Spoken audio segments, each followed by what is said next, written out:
No. Assalamu alaikum, everybody. I just bought Arslan Hidayat from Talk to East Turkestan live because we've had a very disturbing breaking news today that a prominent Uyghur scholar in Saudi Arabia has been arrested, and it's obviously worrying because he might be sent back to Chinese-occupied East Turkestan to be put inside a concentration camp. And it's unbelievable that, while Western countries, while, the European Union, America, and other places are fighting for the right for the Uyghurs, that a Muslim country, not only just any Muslim country, but actually the custodian of the two holy sites of Islam, the actual birthplace of Islam, the very last place you would expect a Muslim who actually went there to get closer to Allah, to do Hajj, to do Umrah, that's why Muslims go there, to be picked up, to be sent back to a place where he's most likely going to be tortured and possibly go through other horrendous things. So Arslan, tell us what's going on with this. Yeah, but if you, I've just shared a screen, if you can pop it up. Sure. Yeah, so this brother, this is an article from the Middle East Eye. His story was reported back on November the 3rd. And this was at a time where he was fearing for his life. And so if you guys go through the article, basically he was, he fled China around 2016, 17, I believe.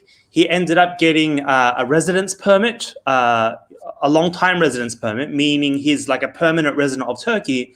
He decided to go to Saudi Arabia to perform Umrah. Some Uyghur brothers there said, you should do some dawah, like give some tabligh, like do some speeches. And in those speeches, we have a lot of spies in Turkey, in Saudi Arabia. It looks like those Chinese spies caught on. And he received news that the Saudi authorities were looking for him, and they were basically looking for him on the orders from China. And he has been basically not going out in the day and running around at night, evading Saudi authorities. And last night, he's apparently been arrested, and what looks to be most likely that he will be deported. There are at least 5 cases where Saudi has deported Uyghurs before. We know that Egypt does this. Turkey has done it. We've also received news of 3 young men who have been arrested by Turkish authorities. Don't know the reason why, don't know of the situation, but they've been arrested. And yeah, it's really, really scary. And so, Jazakallah khair to you, brother Subr Ahmed, you're using your platform to sort of, this is what we can legally do. This is how far we can go. We can see his name, that his passport details are there. Yeah, it's very, very sad situation where, as you mentioned, a lot of what we name kuffar or non-Muslim countries are willing to give refugee status to most people. 99, as long as you're not a criminal of some sort, you're getting a refugee status. You're being protected by non-Muslim countries, and yet our own Muslim countries, the custodians of the 2 holy places, are selling out their Uyghurs. And what we recently saw in the OIC comments, I'm not sure how, if these were actually said, but there's an article here by alhudud.net. I'll share that with you, brother, as well, if you can pop that up. And if you just look at these comments, right? And this was apparently said during the OIC. It says, they can kill 1,000 Muhammads, sterilize 1,000 women who are going to give birth to Muhammads, and abort 1,000 Muhammads as long as they don't denigrate or mock our symbols or dare to draw a caricature of the Prophet, said one official from the OIC. Frankly, we cannot do without Chinese clothes and fans, and pilgrims returning back from Mecca cannot do with the prayer beads and rugs and Kaaba figurines that are made in China. So, I don't know, did I or you, brother, I'm not understanding what's going on. Do these scholars not understand what Islam is? Where are we with this? It's just... brother, you're muted. Yeah, this is unbelievable. And, there's a narration of the Prophet ﷺ which I want to read out. the Prophet ﷺ said, a Muslim is a brother of another Muslim, so he should not oppress him, nor should he hand him over to an oppressor. What worse oppressor could you think of? You know, like you had on your channel, you know, you've had many guests, Muslim guests and non-Muslim guests. And one thing which is common amongst the Muslims and the non-Muslims, and this is even common amongst Muslims who don't like the United States of America and have in fact a lot of grievances against America, that even they would say that America is actually a lot better and it's actually considerate in the way that the Americans treat prisoners as compared to the Chinese. So not only is this a absolute rejection of what the Prophet ﷺ is telling us, that a Muslim should not be handed over to an oppressor, this is a guaranteed situation. That it's not like, for example, if you hand over somebody to, say, the European Union or to the United States, you're going to have a due process, you're going to have a judicial system, you're going to have the rule of law, you're going to have cases in which we've seen even in the UK that an average citizen can take the government to account and can actually win. We have a situation where actually you have forced confessions made, people are actually killed, people's families are raped, and actually we've even had cases where once people are killed, they're actually cremated and they're not given away to given back to their families. So it's unbelievable. It's actually unbelievable that the Muslim world is silent on this issue, and not only silent, they are party to this issue. And this is a scholar. We're not speaking about an average person. We're talking about somebody who entered Saudi Arabia, somebody who has no history of any violent criminal acts, and somebody who simply was speaking out against the atrocities which are happening in East Turkestan. They did not say anything against the Saudi state, and this person has been targeted and now arrested, and it's an absolute shame. It's a shame that the land where Muhammad ﷺ is born is a land where Muslims are not safe, and they're handed over to the enemies of Islam, because China is the enemy of Islam, whether we want to put it in those terms or we don't want to put it in those terms.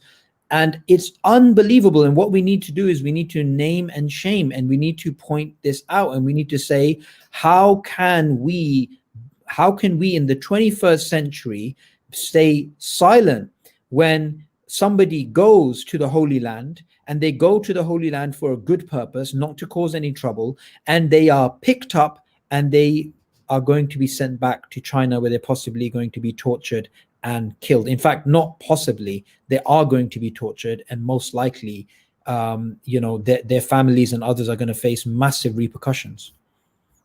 Yeah. And I don't know what to say. Like, what is the point of having an OIC? And we also, at the same time, as I mentioned, those 3 Uyghurs in Turkey, I mean, you know, we have this dream, like all we do is we live out our Islam in Dirilish Ertuğrul or Osman. You know, we just live it on TV. We think about, oh, look how strong we were hundreds of years ago, thousands of years ago. Like, what's the point of that? What's the point that thinking, say, Turkey is our savior? And, you know, we really got to take our heads out of the sand. I mean, like really, on an individual level, let's forget about these Muslim governments. Let's not even call these countries Muslim countries. Let's call them Muslim majority countries.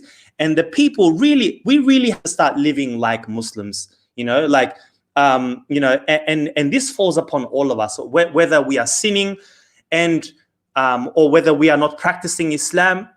You know, a lot of the people that I talk to who are Muslim by name, I later found out, and they'll feel so sorry for the Uyghurs, but they themselves do not pray. They themselves do not do the basic things that make them a Muslim. And yet, you know, it's Allah will not relieve the situation of the Muslims until we change ourselves. You know, like, and there's a very popular sermon that Brother Mohammed Hoblos gives from Australia, and you know, our sins enact on the earth. Basically, he gave the story of Musa alayhi salam, where the man called for rain, and there was this one brother who he did tawbah, and then the rain came. You guys know the story. And we really need to change ourselves. And yes, let's be upset at the Muslim leaders and the leaders of the Muslim majority countries, but we ourselves also have to do some more, because this cannot keep happening. I mean, there is seriously something wrong here, where countries like Turkey, you know, I can even understand Saudi now, because they've been so oppressive for so many years. But for me, I hate hypocrisy.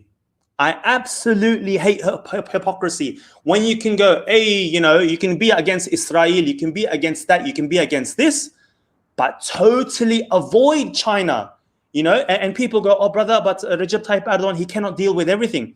But he mentions every single Muslim oppression in the world except the Uyghur one. And he has ethnic ties with the Uyghurs. Turks have ethnic ties with the Uyghurs. You know, the program Ertugrul, which is something which is the biggest hit in the world in terms of it's had the greatest number of viewership in the world, and it's been translated and whatnot, and it's been seen by, I think, billions of people now.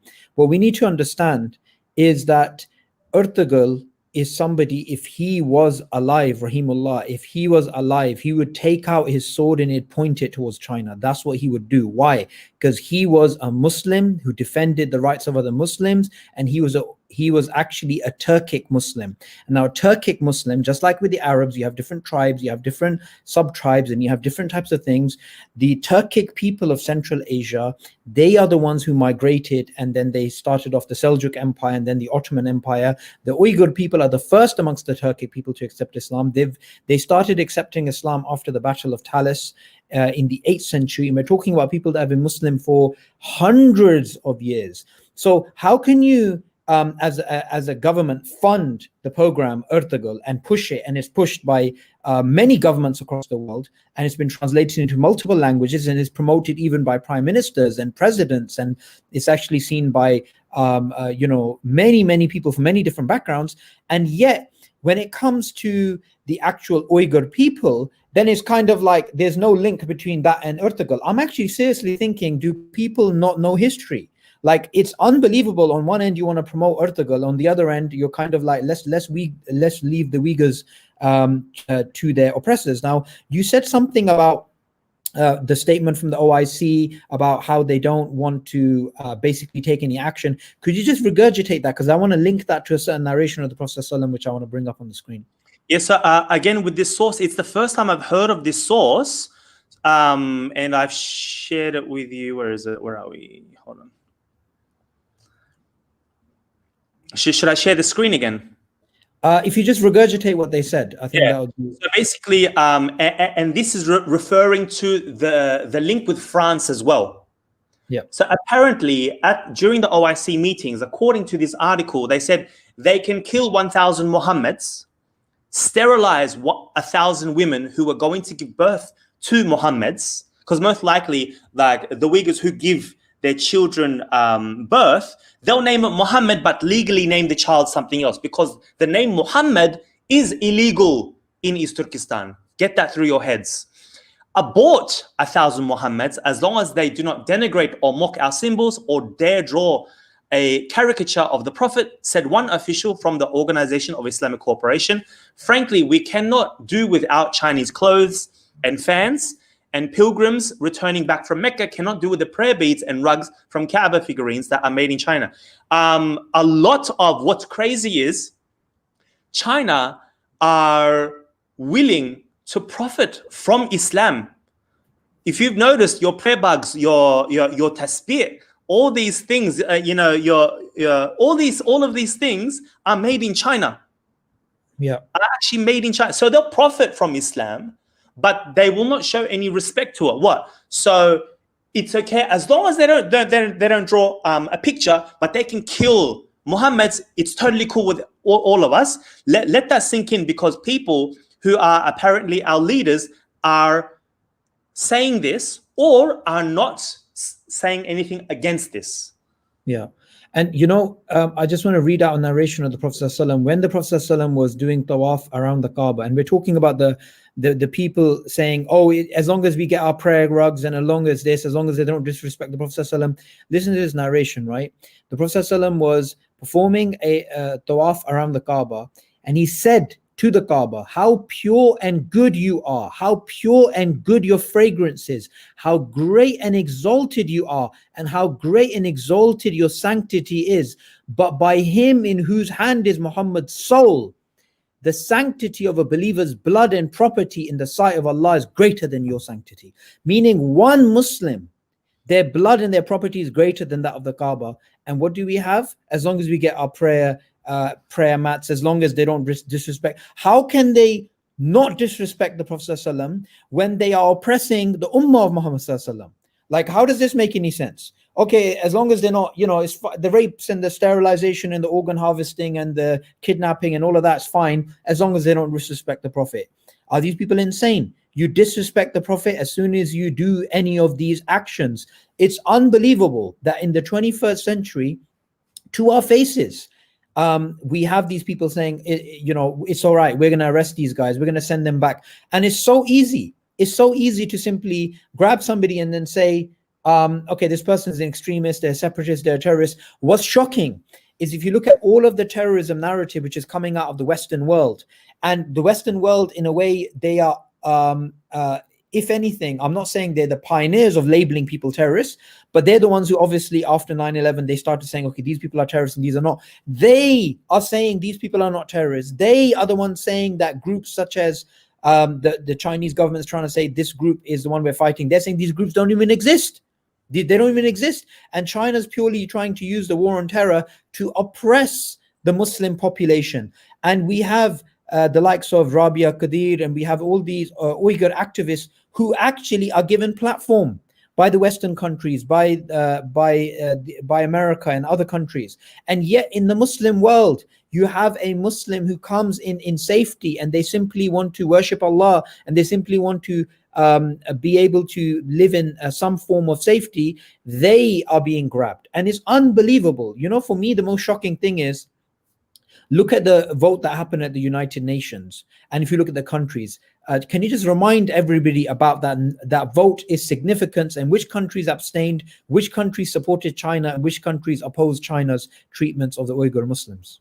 Yeah, so basically letters were sent to the UN initially by Western countries, who basically, your Australia, America, Canada, a lot of northern Western European nations, the UK, Holland, Finland, Germany, all these guys condemning China, get the Uyghurs out of that hellhole.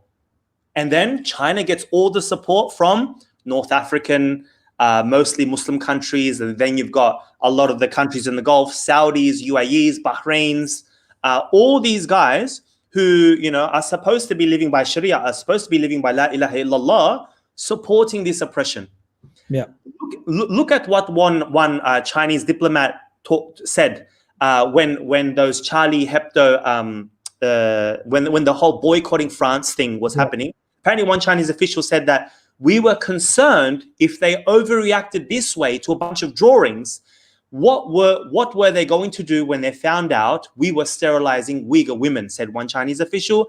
But officials said they were pleasantly surprised to learn that the Muslim world saw no need to intervene. And a Muslim diplomat said, look, the Uyghurs live in another world, and we read about them every now and then in Western newspapers. And frankly, we don't know if they are respectable Muslims who deserve our outrage or not. What does that mean? How are these people voted in? I mean, where do they learn their Islam, their fiqh, where do they get these things from? It's like, I can understand silence. I remember a speech by Dr. Zakir Naik when he said, all right, if the worst thing you're going to do is silence, all right, keep it at silence. But no, they're going to take it to a level further where they are supporting oppression. And how do these people, wallahi, I fear for these people on the day of Yawm al-Qiyamah. How scary is this? When we think about this particular situation, it's not only, the way I think about it is it's very easy for us to externalize. It's very easy for us to externalize. But the real people who can make the difference is not the people in the government, it's the average Muslim. And I'll give you an example of this, right? So France, they blasted those cartoons as the government on buildings. And then you had Macron coming on to Al Jazeera groveling. Yeah. Groveling, please don't boycott our products. I don't hate Islam. I don't hate the Prophet. I respect Islam. That was something, that's not me. Why? Because he realized his pocket's going to get hurt, right? So even though the governments in certain countries, even though they may not give the Muslims the freedom of speech and they may not give them the freedom of assembly, the purchasing power of the Muslims, even those governments realize, oh, wait, this is getting out of hand. And even France is trying to recover and trying to make, because they know ultimately if their economy goes down, they're going to suffer. So we have the power. Don't buy Huawei. Don't buy any Chinese products. Refuse. You're going to pray and do sajda on a prayer mat made in the land that actually oppresses the Muslims? How does that make any sense? How does it make any sense to do tasbih? To do tasbih in a land where they check the fingers of the prisoners to make sure they're not doing tasbih. You want us to do tasbih with that? Now, what we need to recognize is this.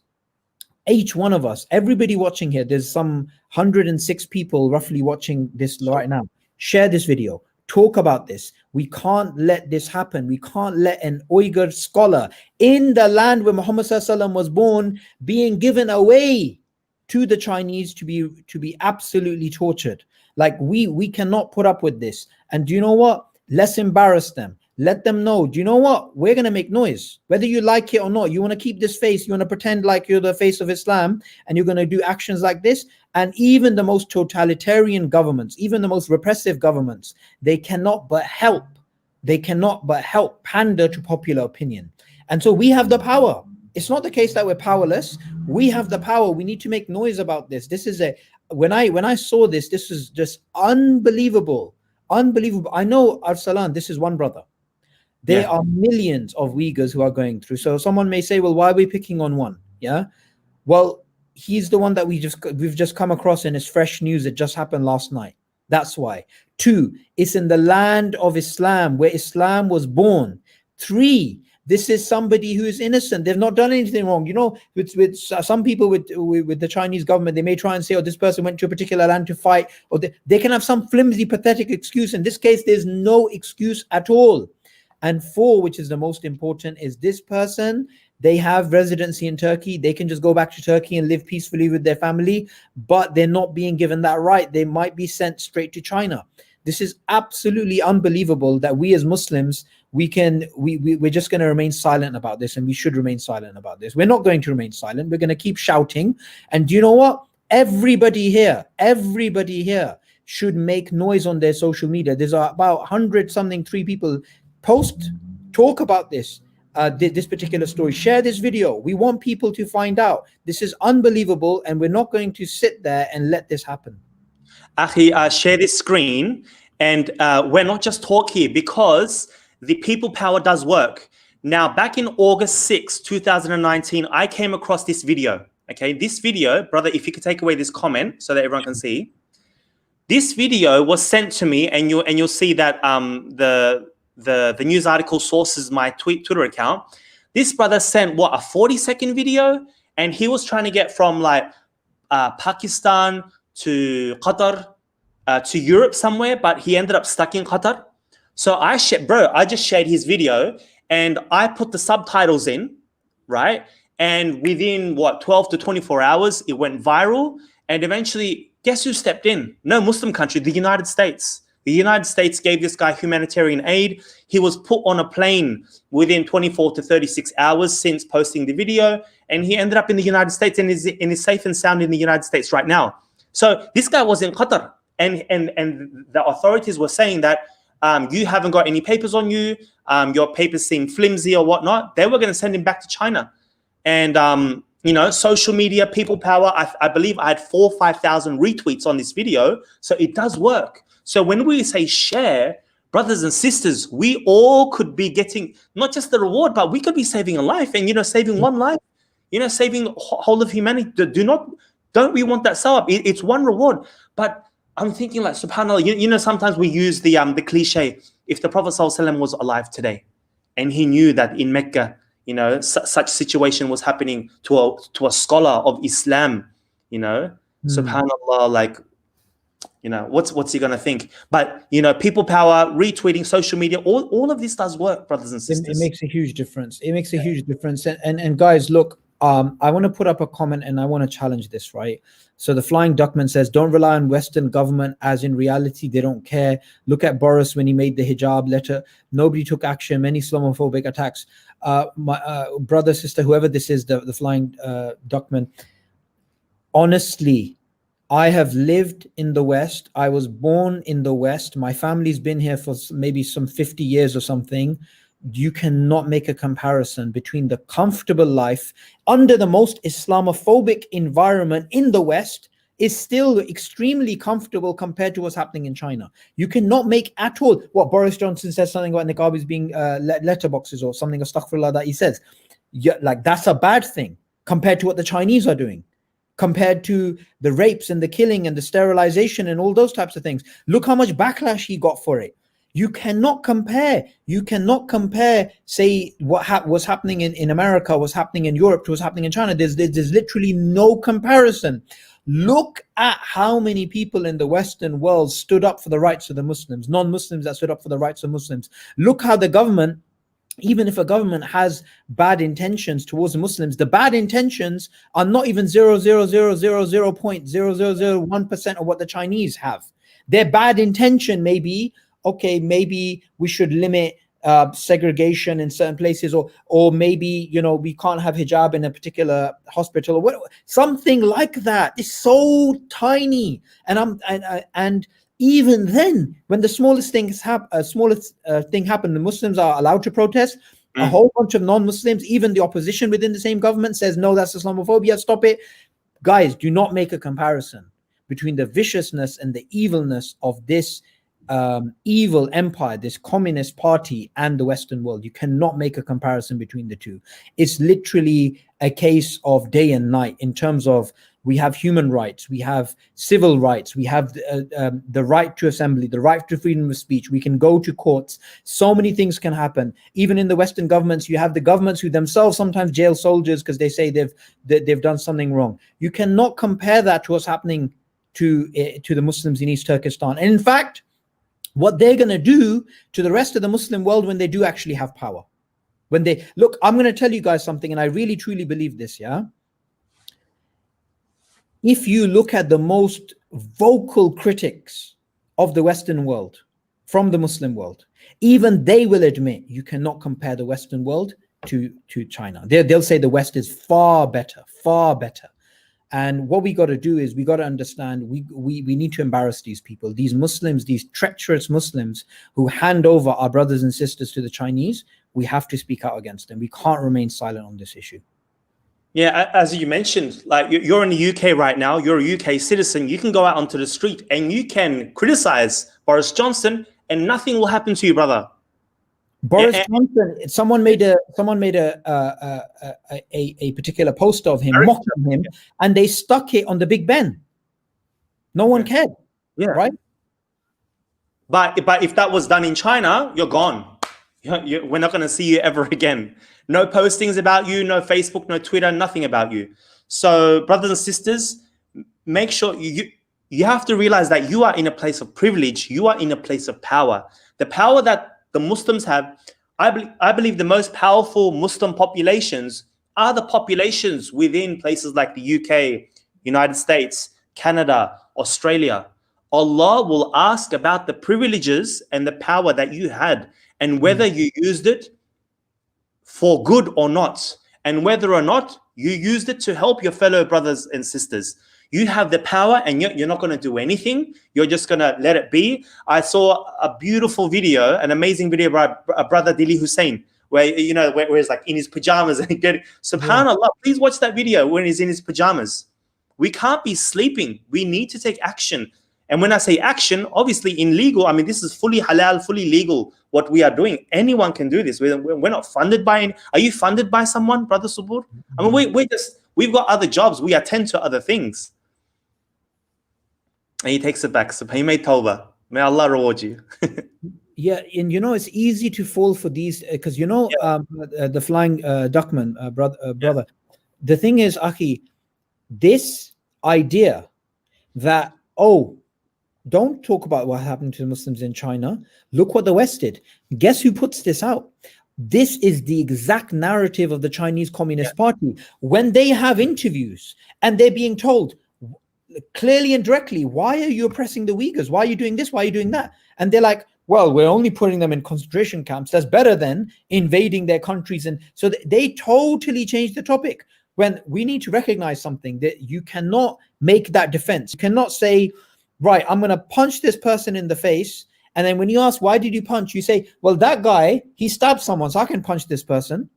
But that one is a stupid argument. It doesn't work at all. Number two, how can you even begin to make a comparison between the West and China? Look at the way the Muslims are living in China. Look at the way the Muslims are living in the Western world. In fact, you can make the argument Muslims are more free in the Western world than they are in Muslim countries, and in a way better position than even the Muslims who are living under occupation by other states. But the oppression of the Chinese Communist Party, this is a different level. We're talking about a different level. We're talking, sometimes when we're talking about ancient armies, we say like the Roman army was like this, and the Egyptian army was like this, and the Persian army was like this. Whenever someone mentions the Mongols, everyone's like, oh, these guys were messed up. Mongols were different, right? They made human skulls out of people. They did this, they did this. People are like, okay, do you know what? Ancient armies were brutal, but Mongols are like a different level. Today, the Chinese Communist Party, it would be something that the Nazis would look up to and say, oh, wow, that is a very systematic way of oppressing people. We wish we did something like that. Why do you think so many Jewish people in the UK, in Europe, in America are standing up for the Uyghurs? Why are they doing that? Because they're starting to see, do you know what? These guys, it's the exact same thing during World War II. They're doing to the Uyghurs what was done to us in World War II. That's why the Jewish people are standing up. And what's shocking, what's absolutely shocking, is that you have Muslims who are like, okay, let's just sit at home and, we're not going to really do anything. And, are we really sure this is happening? If that was happening to you, imagine if someone said that about you. Imagine your children were snatched away. There are people, I've seen terrible videos where there's a guy who's lost his children, and then he sees some random Chinese Communist Party propaganda in which his own son is talking. Imagine that. Imagine not knowing where your wife is, not knowing where your daughters are, your daughter being forcibly married off to some Han Chinese atheist house, right? With people who are going to treat her like trash, and you had no choice. Imagine raising a daughter. I have two daughters. Imagine raising your daughters and your daughter is being given away like this. Don't come up with this nonsense. The Muslims who are going to be inactive, who are going to be, dragging their heels, get off this live stream. Get out of this place. And on the day of judgment, we'll see what's going to happen with you. How can you remain silent on this topic? And in fact, not only remain silent, you're becoming complicit by saying, well, is it propaganda? Well, the oppression of the Uyghurs, this is something which has been going on for decades, way before any of this. The only thing is, in the last couple of years, it's just accelerated. The actual oppression has been there for a long time. And I don't know why this thing keeps coming up. This information is coming from the West. The information about the oppression of the Uyghurs is coming from the Uyghurs, from East Turkestan. The West, yes, they may pick up on it by news, but the main source, like Arslan here, he's Uyghur. His family, his father-in-law was in the concentration camp. Are you going to deny that? So any Muslims who have these sort of ideas that this is not something which is that important, I would simply say this deserves a lot more attention than Palestine does. Why? Palestine is important. It's the site of the holiest site, the third holiest site in Islam. Yet, Palestinians would agree to this. If they were in East Turkestan, they would recognize this is far worse than what they are facing in the West Bank or in Gaza or any of these places. In fact, a good friend of mine who I hope is watching, Muhammad Habib, who's from Palestine, he's a Palestinian. He himself acknowledged this. He himself acknowledged, and he knows what's happening to the Palestinians. He's Palestinian himself. He said, and he acknowledged that actually this is true, that the Muslims in East Turkestan are going through far worse than what's actually happening in Palestine. And even former Guantanamo Bay detainees. Brother Mozambique told me himself that, what they were going through overall in Guantanamo Bay was, Guantanamo Bay, in short, he said, was a walk in the park, because they could still pray. They could eat halal food. They were allowed to fast. They could have beads. They could read Quran. They could do yani, like if Muslims were given a choice between what's happening in China and Guantanamo Bay, they'd be like, please give me Guantanamo Bay.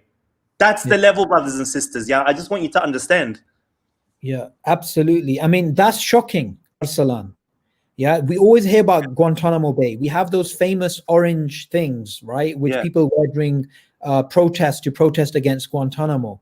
And you have a Guantanamo Bay detainee who's come out and he's saying, guys, this was not as bad as what's happening there.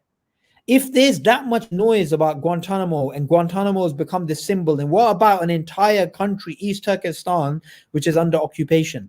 Now, I want to go through some of the comments now. Amar Dalati, he said, Egypt arrested Uyghur students and deported them to China last year. So do you know anything about this? Yeah, you could simply Google this. I'll try and find it straight away. I don't believe it was last year. It was a couple of years ago. So Egypt for a long time has been a hot spot for Uyghurs going to learn Islam, right? Especially Al-Azhar and all this. But now they detain them. And so, for example, you can simply Google this, but I found it. I'll share this screen now. So this is an article back from 2017. Let me pop that up. Here we go.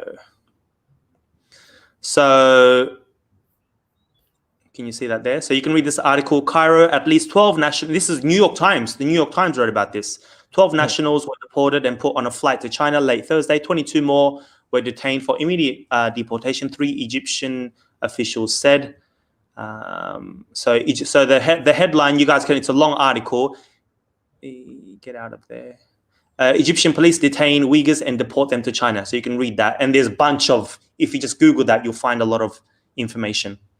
2017-18, Uyghurs, I don't believe, are going to Egypt anymore, especially students. And yeah, for the longest time, they could learn their Islam, go back, or just once they're out, they go to other countries and do dawah and things like this. But yeah. You know, there's this very powerful narration which a brother put up. And, you know, it's about the oppression that the Muslims are going to face, right? The nations are about to call upon each other to set upon you as dinners, as you call upon food. And it's not because of our numbers. It's because we're going to be like foam of the ocean. Now, I just want to highlight something here. To speak up. Okay, sorry, just some distracting comments. To speak up against the oppression that China is actually doing against the Uyghurs, especially in the Western world, in Australia, in America, in Europe, in these countries, which by the way, the Muslims in those countries are so influential that they influence the Muslims that actually live in the Muslim world. If you, in 2003, like I did, if you go out and you protest against the Iraq war in which the West was invading Iraq, even that is allowed. Right?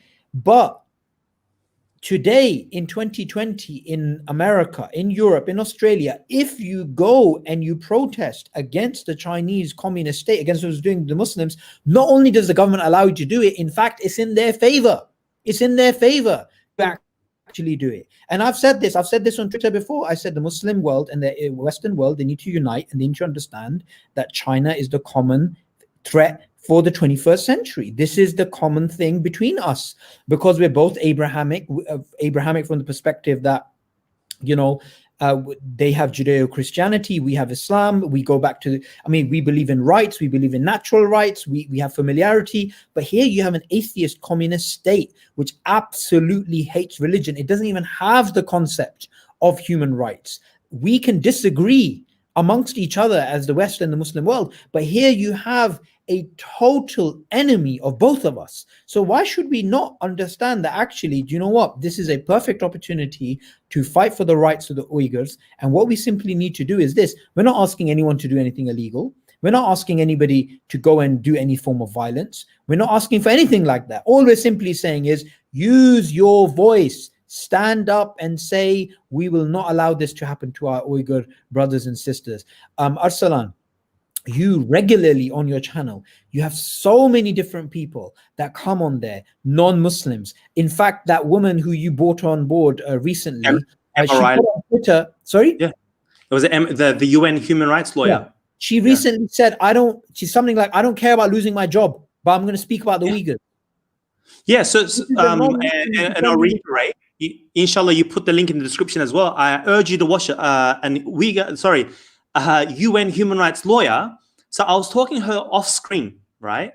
And I'm thinking, human rights lawyer, do you guys actually make that much? And I'm just wondering how much she's actually giving up. And she goes, the perks of the job. She was telling me things like, your children, right? The UN will support the education of your children up until 25 in any private institution around the world.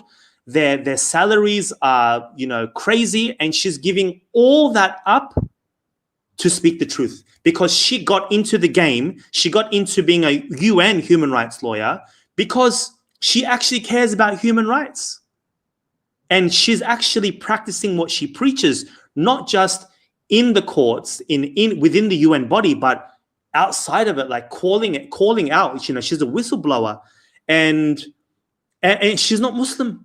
She's just sticking up for what's right.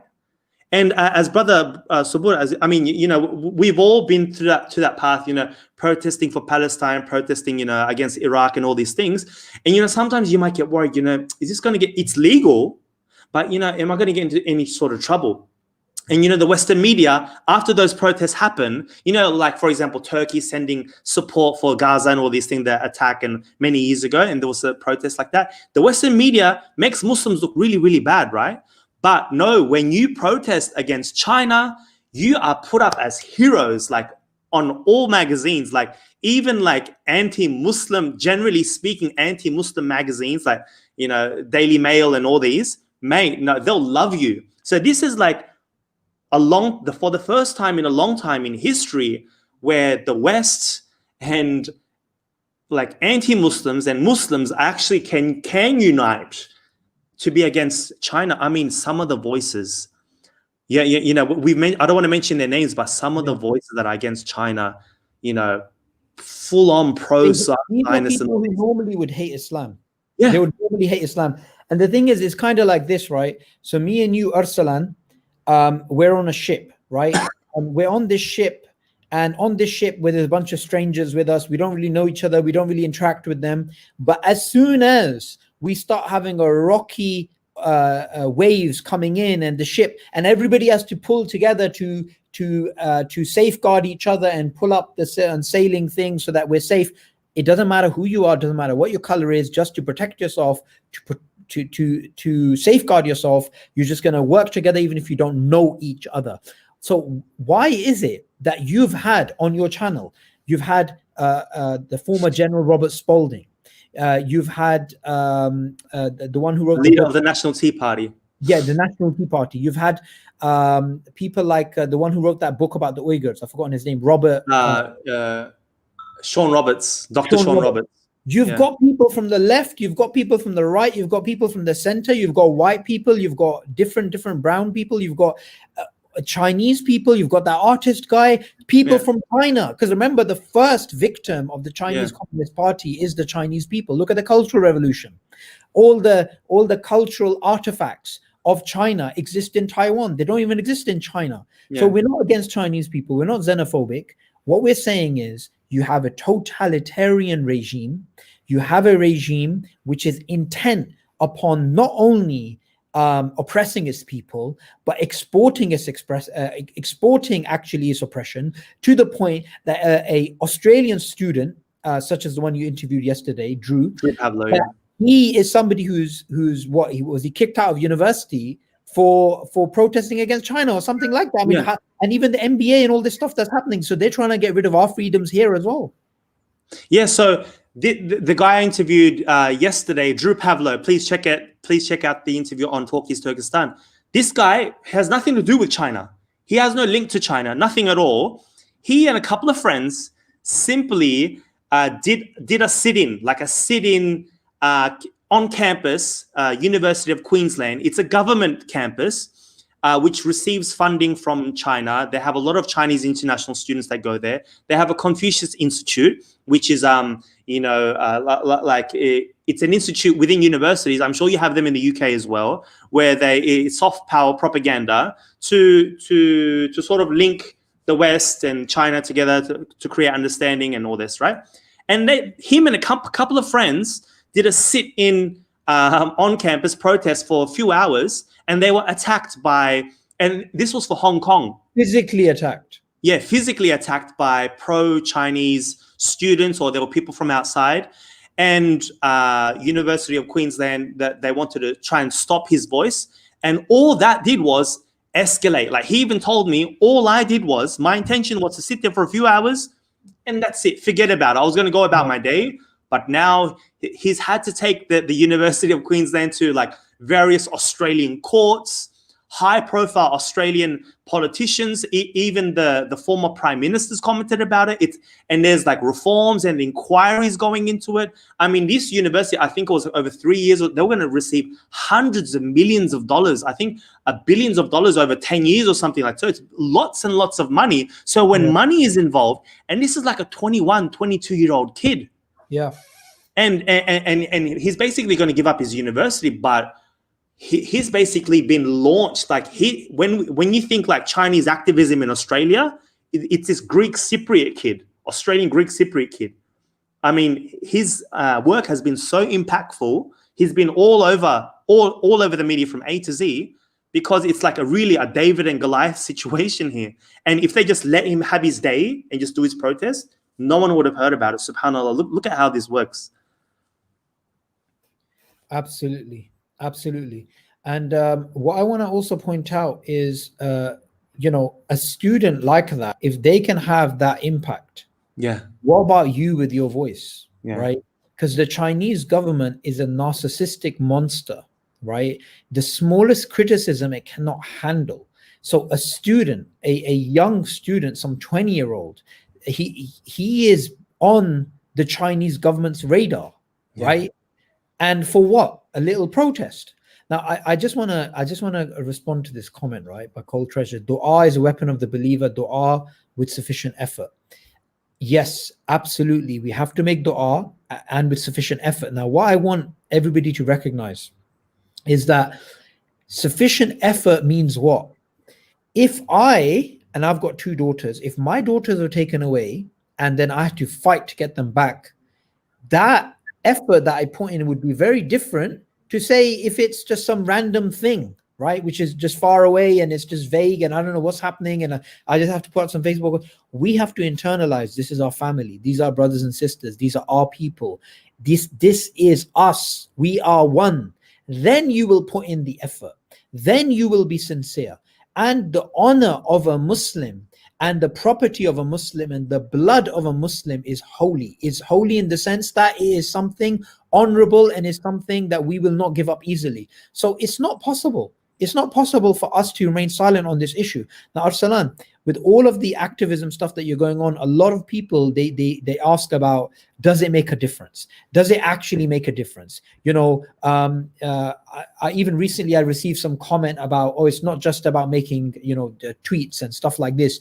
People don't get the impact it actually has. So I just want to ask from you, to people who think that we don't have power right now through social media, through what we're doing exactly right now, exposing the fact that Muslims are handing over other Muslims to the Chinese government and raising the issues and doing everything that you do on Talk to East Turkestan. The people who have doubts that this makes any difference, the people who have doubts that them sharing this video is going to make any difference, what can you say to them to make them understand it does make a difference?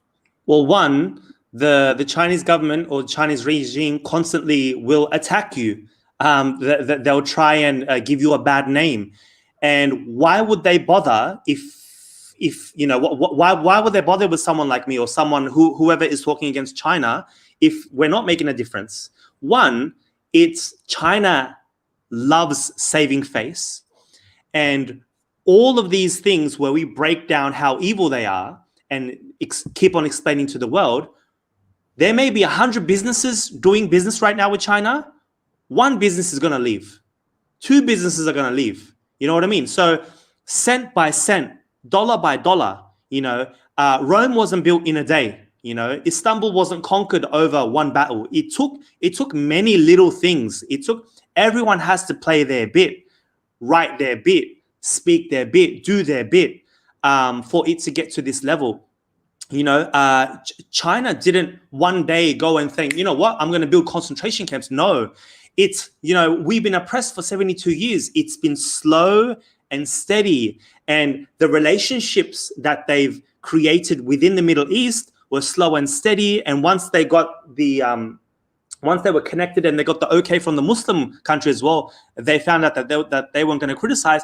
Then the concentration camps were open. So they did it slow and steady. We're doing it slow and steady. So it does make a difference. If it wasn't, why on earth would China spend millions of dollars on their 50-cent social media army, on their Global Times articles, China Daily articles? You know, I don't know if people know this, but it's only been around 1 or 2 years since Chinese officials, Chinese spokespeople, China's ambassadors have been on Twitter. It's only been 1 or 2 years where they've been openly on Twitter, because they've realized, you know what, we've got to save a bit of face. We've actually got to start using these platforms because we're getting absolutely destroyed. These CGT and documentaries, they've only been coming out anywhere between 12 to 18 months because they realize that they've been getting destroyed. So it really is a war of, the war is through the media. It is through soft power. And absolutely. And what we have to remember is that if we look at the Suez Canal crisis, that is the point that historians would say was the end of the British Empire and the start of the sort of American century, right? And Americans were very particular about their image, and that's what every empire does. Now, the Chinese, they obviously haven't even become the power yet. They haven't even become the superpower yet to dominate the world, and already they're taking a battering. Now, I just want to give a small example of the difference it makes. Look, what does Allah say to the Prophet ﷺ? He says, you did not throw, but Allah threw. You know, the actions that we do, Allah is the one who facilitates the actions. I just want to let you guys know of something small. I'm nobody on Twitter. I don't have much of a following. However, all I was doing was I was tweeting the UK ambassador, and I was simply asking questions and putting up certain things. And these people cannot handle criticism. Before I knew it, I was blocked. I was proud. I was like, wow, okay, that's a badge of honor I'm going to wear. I've been blocked by the ambassador. That's saying something. And what I started to realize is even on my channel, I started having people coming and defending China with these weird types of names and coming up with the standard types of nonsense to try and distract things. And the most likely these are going to be Chinese trolls. I started getting flooded with these types of weird things as well. So it all makes a difference. What did the Prophet ﷺ teach us? The using the tongue to speak against the tyrant. We follow prophets. What did prophets do? Now, when the prophet Abraham, when he faced the ruler, did he just say, okay, yeah, you know, I'm just going to give up, not going to do anything? When the Prophet ﷺ was facing the enemies amongst the Quraysh, did he just say, okay, I'm not going to speak out against the rulers, I'm not going to do anything? We have to understand this particular issue of the Uyghurs.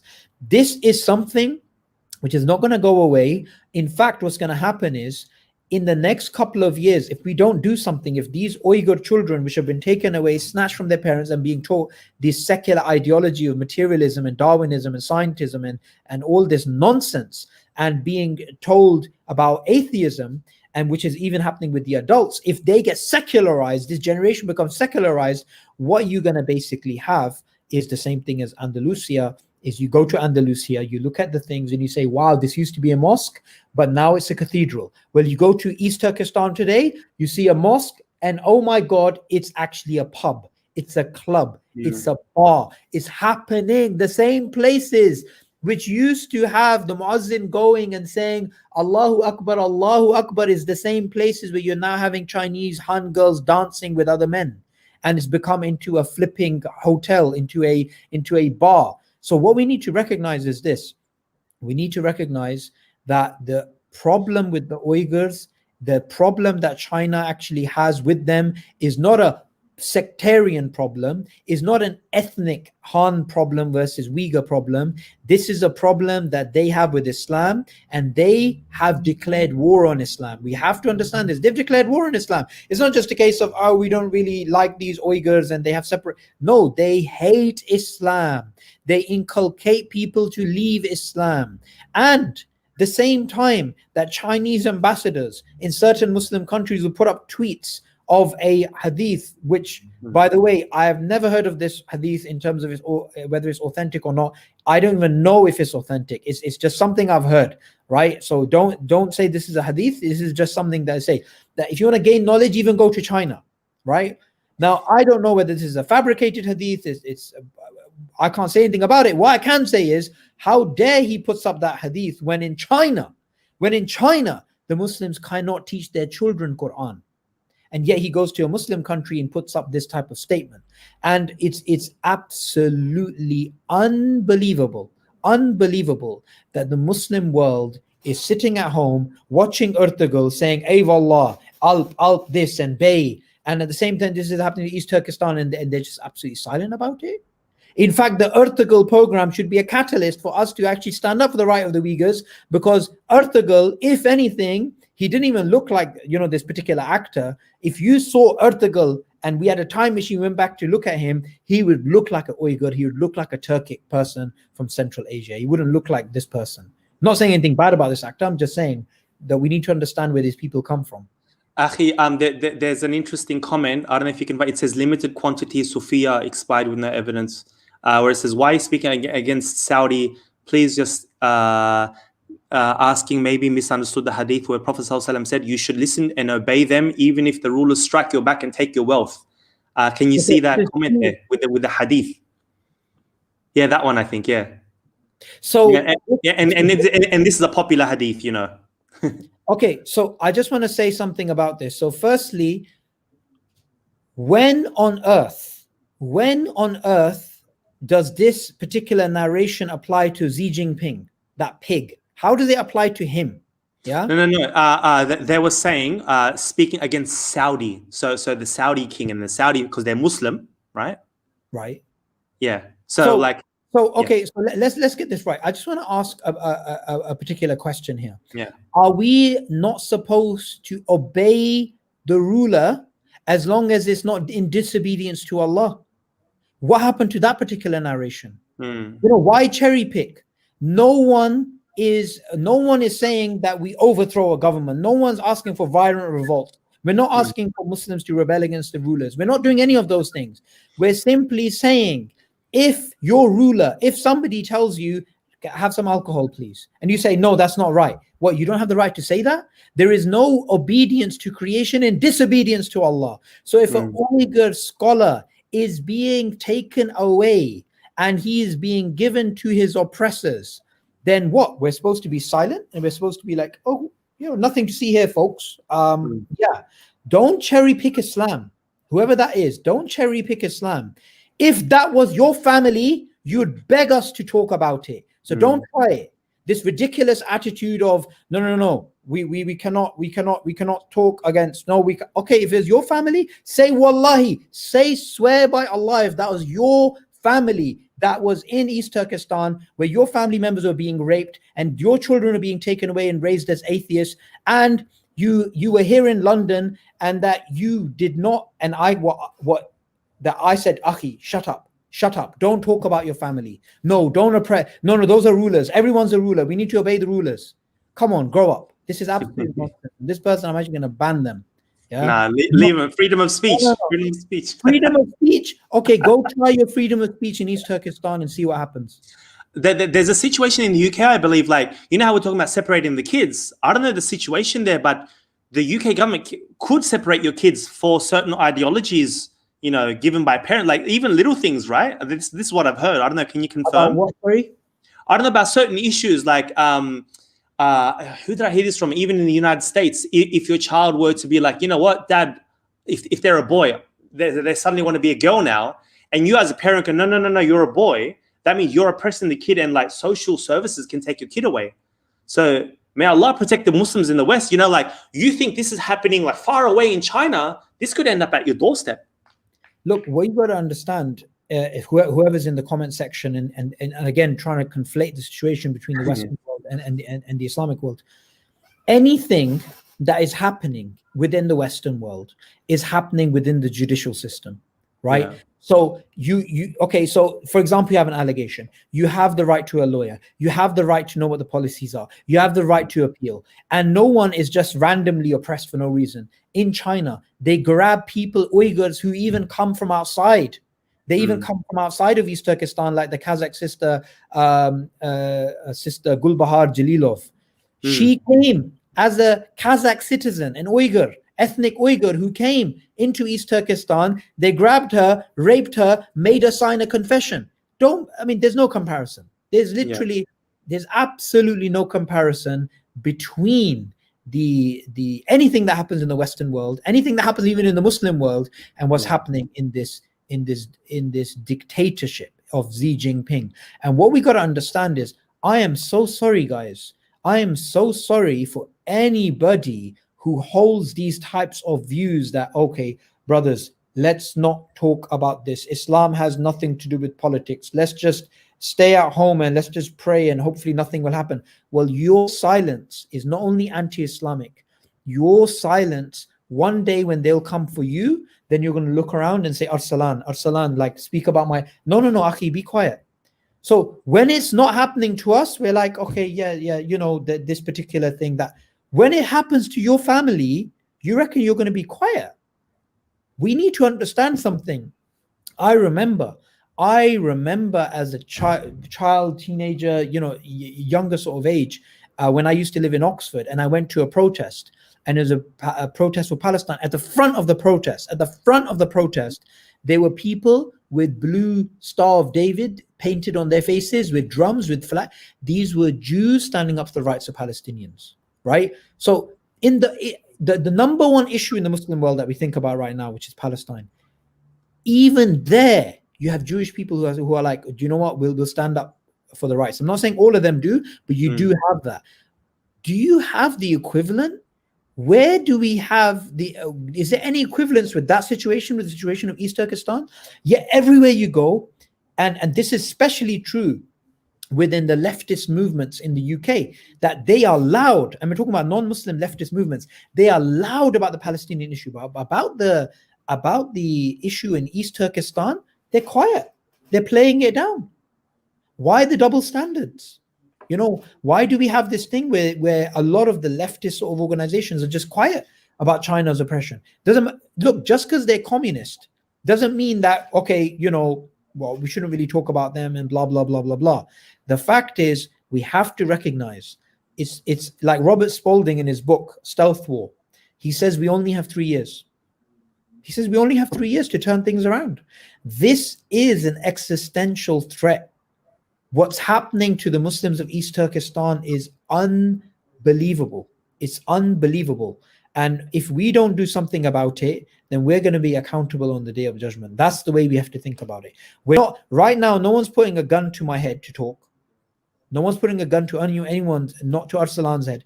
We're doing this because we as Muslims, we believe in La ilaha illallah, and that statement joins me and him, and that statement joins an Arab to a non-Arab. It joins a Turk to a Pakistani to a Bangladeshi, to an Indian, to an Afghan. It joins us together. It joins us together. And that state, look at how the Muslim world went absolutely crazy, and they were angry, and they should be, at the insult against the Prophet ﷺ. Well, China's been insulting the Prophet ﷺ for years. They made this thing on TV, and they tried to say Muslims worship the Prophet. They mock Islam. They openly force Muslims to drink alcohol. They force them to do all sorts of haram things. So what? We're supposed to be angry at France, and we're not supposed to be angry at China? China deserves far more anger from the Muslim world than France does. Yeah. Many people are saying, what can we do? I mean, from today, do your best to boycott Chinese goods, and it doesn't matter if you can't get it out of your life totally on day one, but slowly, talk to people. And When you talk to, say, a random person or a friend, they may talk to someone who's got a little bit of influence, and then it could lead to things. You just keep on just putting it out there as much as possible. Like, do something with, obviously don't do something that's not within your capacity. Do you, like, within your capacity, write articles, especially if you're a student and you're studying political science or history or something. You can write articles and base your essay on this. Lots and lots of students get in touch with me from various places around the world saying, I'm studying Chinese studies, I'm doing political science, I'm studying this, I'm studying that.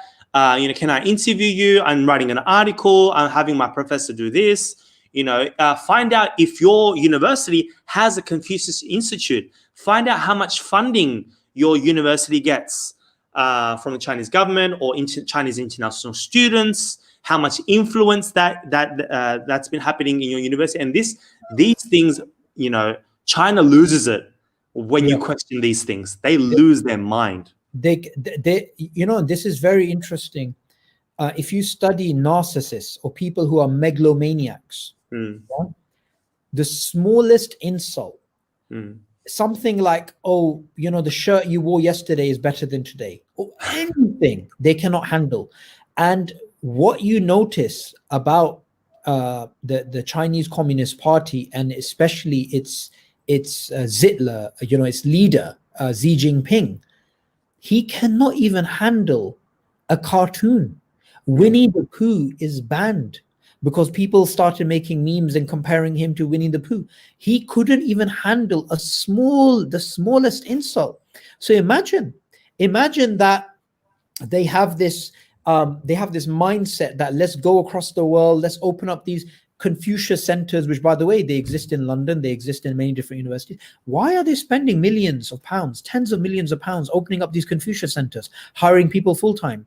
Well, one, as it's been shown, they want to spy on their own Chinese students to make sure that they're in line, but also because what they want to do is they want to promote a positive image of China. What's funny is the Chinese communists, their philosophy totally contradicts that of Confucius, but to promote, the interests of the Chinese Communist Party, they don't mind using Confucianism. In the same way, they pretend as if they respect Islam, but they don't respect Islam. They hate Islam. Islam is everything that is the opposite to what they want the world to be. So the Muslim world is going to face the wrath of the Chinese Communist Party sooner or later. And it's better that we recognize right now that we got to do something about this, because this is just a problem that's going to get far worse. Now, Michael is asking a question. What's happening with this brother in Saudi, right? Like, what's going on right now? Maybe he joined the live stream late. Remind us what's happening. Yes, so as far as we know, there was an article written by the Middle East Eye on November 3rd. He gave an interview to the Middle East Eye saying that he was being approached by after giving a speech in Saudi, like to some Uyghur brothers and sisters. Apparently he was spied on, and he got news that Saudi authorities were looking for him based on a speech, most likely to do with Uyghurness or talking against the Chinese regime. And he's got a permanent residence permit for Turkey, and he has legal status in Saudi Arabia, but it looks like the Chinese authorities has gotten in contact with the Saudi authorities, and they've gotten hold of him. Most likely he will be deported unless something happens. So right now we know that he's arrested and held somewhere in the city of Mecca. In the city of Mecca. So yeah. Someone's written, did China edit the Quran? And yes, you can find many articles on this. I'll quickly share something. You could read this article on the matter. China's attempt to change the Quran. And yeah, they tried to change up hadith. I've attended the khutbahs many years ago in East Turkestan, where they'll read the beginning of a hadith and then misinterpret it and then forget the rest of the hadith. They'll do these things in religious sermons. So this goes on, but now they've really attempted to actually, obviously you can't necessarily change the Arabic, but the translations, because many Uyghurs don't know how to read Arabic like most non-Arabs. And so they'll change up the translations and give different interpretations and all these things. So yeah, not just the Quran, they've tried to do it to the Bible and other religious texts. Obviously, we've seen images and articles, thousands. I saw a number, 16,000 mosques have been demolished over these few years. Absolutely. I like this comment from Al-Hu. Um, I'm doing an assembly about Uyghurs in school. Masha. Brilliant. And I'm wondering, how old is this person?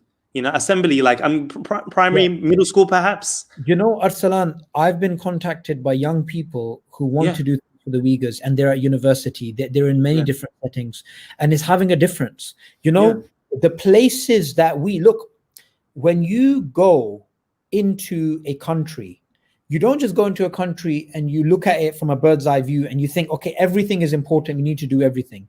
No, if you want to raise this issue about the Uyghurs, to protest against this criminal regime, the best places are the educational institutes, universities, colleges, schools. Speak out about this topic.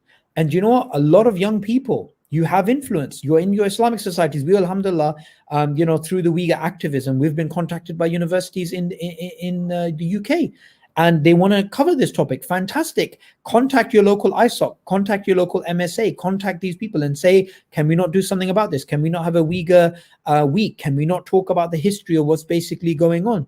And especially in light of the fact that we have seen from the actions of this cowardly Chinese Communist Party that they try to flex their muscles in Western countries through their influence and their funding of universities. You know, students, they have this type of general idea that, we want to do the right thing. We want to protest. We want to rebel against, things which are wrong.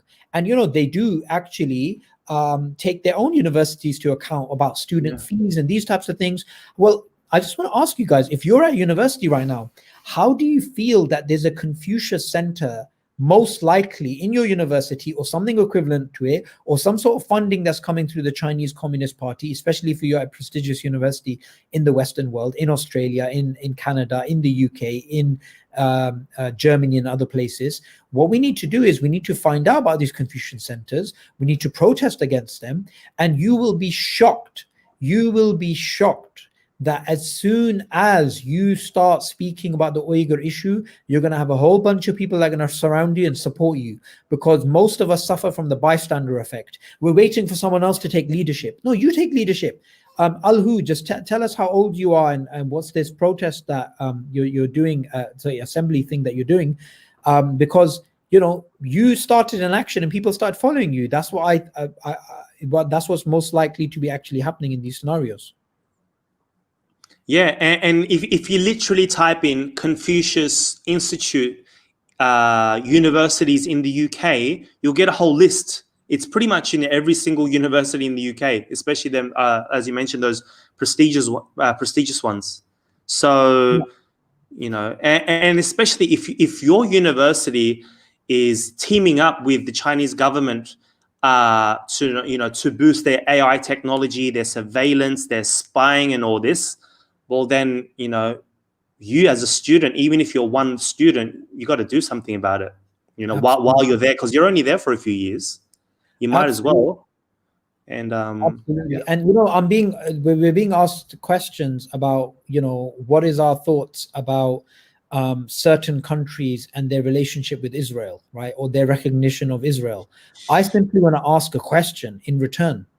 Why are we not asking the same question about China? Why is it that we're not saying the same thing? How dare certain Muslim countries have a why should we even have any form of relationship with a government that hates Islam, that's attacking Islam, that's declared war on Islam, that is oppressing the Muslims and committing a type of genocide and killing and raping that the Nazis would have admired? Why are we not talking about that? Why are we so binary that we're just stuck on one issue? For God's sake, why is no one saying, okay, we have a movement to avoid buying products from Israel? Okay, so that exists. Well, why not? Why don't we have an equivalent for China? Do we need Chinese goods? Can we not live without them? The fact that Huawei was banned in the UK, it was banned in America, TikTok was banned in certain places. The fact that production goes down because the demand is going down, guys, this makes a huge impact. It makes a huge impact in your own personal life. just don't buy Huawei. Look at products. If you see something made in China, don't buy it. If you see, for example, certain companies, Apple, certain fashion stores, which they don't really care about the Uyghur forced labor that's being used, go protest against them. These people, these companies who use these types of products, just go on Twitter, put up a tweet. I promise you, if you criticize Apple or you criticize these companies who are making products in China on Twitter, you'll get a reply directly from the company. Trust me, this happens. Why? Because they're worried about their social media presence. Now, of course, we're not saying these companies are evil. They're capitalists. They're just looking to make money, and they're being sloppy with their procedures of where these products are coming in from. I mean, we even had Uyghur sisters' hair that was being that actually ended up, tons of it actually ended up in America. So what we got to do is, these things are going to have a huge impact. We're going to say to them, why the heck are you making your products in those places? Why not move somewhere else? Move to Bangladesh. Right, move to a better place. And guys, I also want to say this, right? Some people, they when we're dealing with the Uyghur issue, they think, okay, to solve the issue, we need all the Muslims to unite, and we need the Islamic Empire back again, and we need Imam Mahdi, and we need Ertugrul to be resurrected. Guys, be practical. No, we don't need those things. All we simply need is for you to raise your voice and to recognize East Turkestan was an independent Islamic republic, the first independent Islamic republic in 1933 and in 1944, crushed both times. These are independent people, and they're going to, inshallah, have their independent state. We're not calling for something greater than that. We're just calling for an independent ethnic for an independent state with the ethnic Uyghurs can live in their ancestral homeland, the homeland that they've been in for thousands of years, the homeland in which they have Arabic script, they don't have Chinese script, in which they eat the foods that the Turkic Muslim eats. When I learned the Uyghur Pledge of Allegiance, which everybody here should learn, it's so easy. Dinam Islam, Militan Uyghur, Vatanın Şirkiye Turkestan, Dushmanın Khatay Tajawuz Chirle. Simple. When I learned this, it sounded like Urdu, it sounded like Persian, it sounded like Arabic. Let people know, I'm a Uyghur, I'm a Muslim, my country is East Turkestan, and my enemy is the Chinese invader. Repeat it. Inshallah, when the lockdown's over, I'm going to go to Big Ben, I'm going to make a video, and I'm going to say this, and I'm going to put it on Instagram. Go do it in your country, go do it at the pyramids, go do it at a location. Let people know we are one. We're not going to be divided by language, by ethnic lines and nationalities. You pick a fight with the Uyghurs, you've picked a fight with all of us, and you cannot fight all of us. And we're comfortable. No one, if you try to support a cause, you can have positives and negatives. The Uyghur cause is such a thing that you support it, you're not going to get repercussions. It's easy. Allah, He has not made us such that He's going to ask us to be accountable for actions. Why didn't you go to the moon? Why didn't you do this? No, there's some things that we can actually do. And what we need to recognize is that the Uyghur issue is an issue of La ilaha illallah. It's an issue of Muhammad Rasulullah. It's an issue of Islam. It's not an ethnic or separatist issue. Yeah, brother. Comments are crazy. So let's wrap up here with the initial issue that we discussed. Let's go back to why we started this live stream, what's going on, and then what we want people to do. Yeah, the news of where is the article again? Where is the guy? Uyghur Scholar arrested. Wherever. I've got a bunch of things here.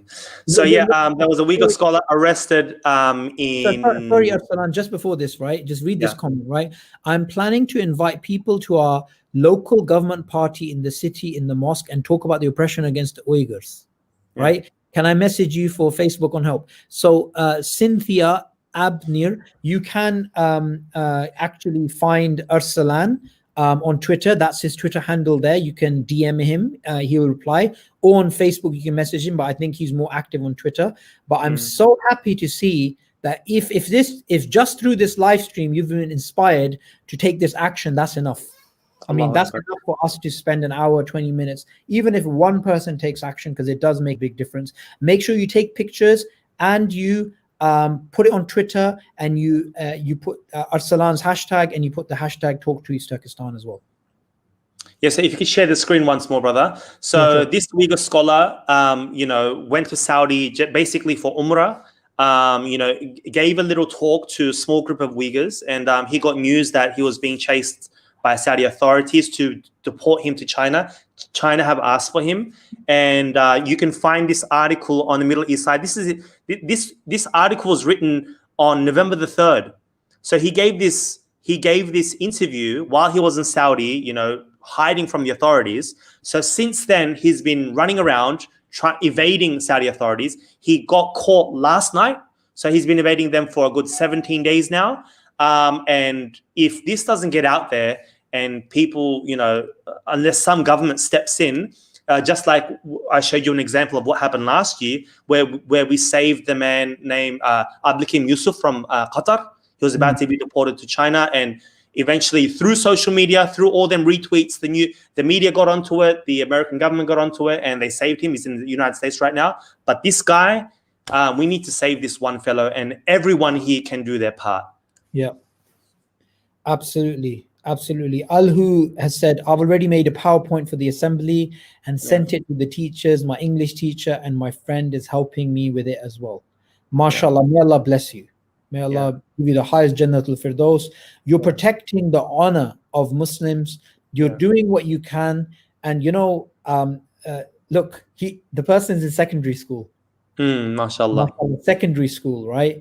The thing is, look, at the end of the day, the Ummah of Muhammad Sallallahu is an Ummah in which the main driving force, the main power is the youth, right? Is the youth.